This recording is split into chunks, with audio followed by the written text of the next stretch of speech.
we're actually processing. We're still interviewing right now. Yeah, so we're like. That's when you know you were part of a good film, right? Yeah, You still want to talk about it. It's true. We are still very intrigued by these people and what they've taught us. Well, I feel like I was living under a rock because I never heard of JT. Like I heard about this author who kind of pulled off this elaborate hoax, but I never knew anything. If it was outside of like Tolkien or J.K. Rowling, I was like, it's not for me. Mm-hmm. But knowing that this existed, did you guys know?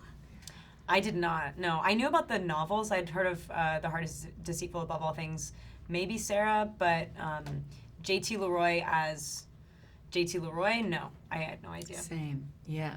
So the introduction was the script, and then of course the documentary, and knowing Savannah and having Savannah with us for the whole journey. Yeah, but then I was like, I can't believe I'd never heard of this. This is the most outlandish thing I've ever heard.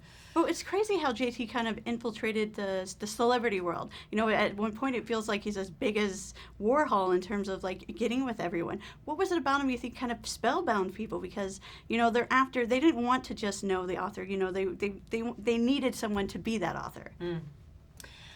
I think, like with any good art, it allows you to project a lot. And I think that the ambiguity that was presented in the embodiment of JT sort of allowed for people to let him be the author that they imagined when they read the books. Everyone has a really distinct idea of like what the movie version of a book should be, or who that person who wrote that song is. Like, I feel like I know them.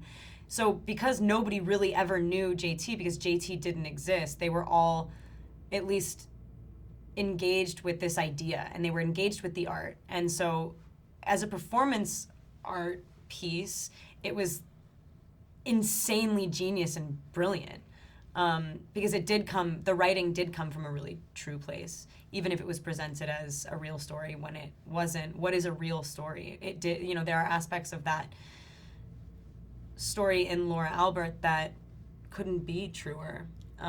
So yeah, I forgot where I was, but that's what the movie's about. Well, and it's a beautiful question to add to that.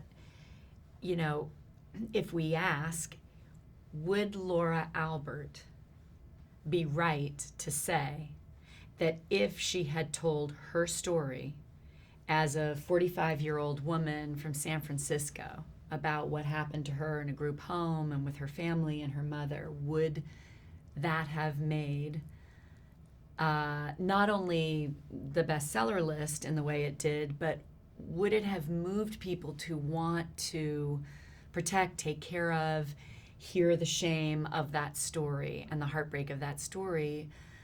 Or were people more empathetic because of the character she invented? And, you know, do people listen more if it's a male writer? Do people listen more if it's... I mean, she was asking a lot of interesting questions. Yeah, I mean, and the answer to that is very objectively yes. Yeah. People, you know, maybe less and less now because we're working towards, you know, moving away from that. But for a long time, that is undeniably true, that male-created content is vastly consumed versus women. You had Savannah on set, of course. She co-wrote and produced the movie. What was it like to kind of have to embody Savannah and JT while she's there? Yeah. Well, in getting to know, because I read the script, watched the documentaries about this, and then I started talking to Savannah, read her memoir, spent a lot of time with her, and so I could do an impression of JT because I had seen all the footage and I had been on YouTube and seen pictures and stuff. But Savannah is such a completely different human being. She's not insecure. She's not like weird and riddled with tics. She's actually quite a steady person and like very open, and her smile is really easy. And so it was trippy for me because I'm like, yeah,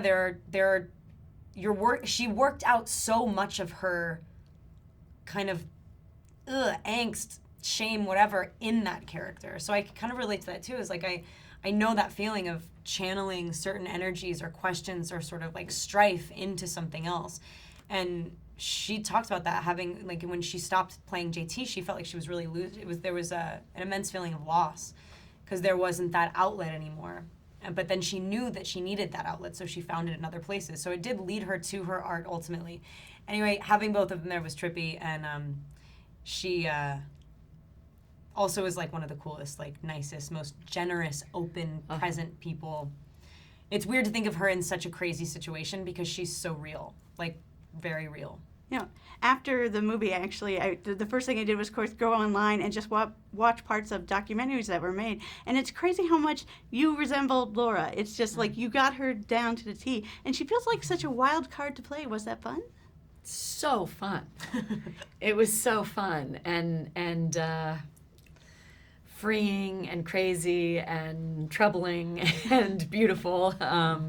It's that's a wild ride, and it was grounded in Savannah's generosity toward Laura and her depth of understanding at what she at the time and Laura shared in terms of sense of self, identity, shame, gender, all these questions that they both were exploring and grappling with in very different ways, but they had this love story and this communion through these questions and trying to find themselves.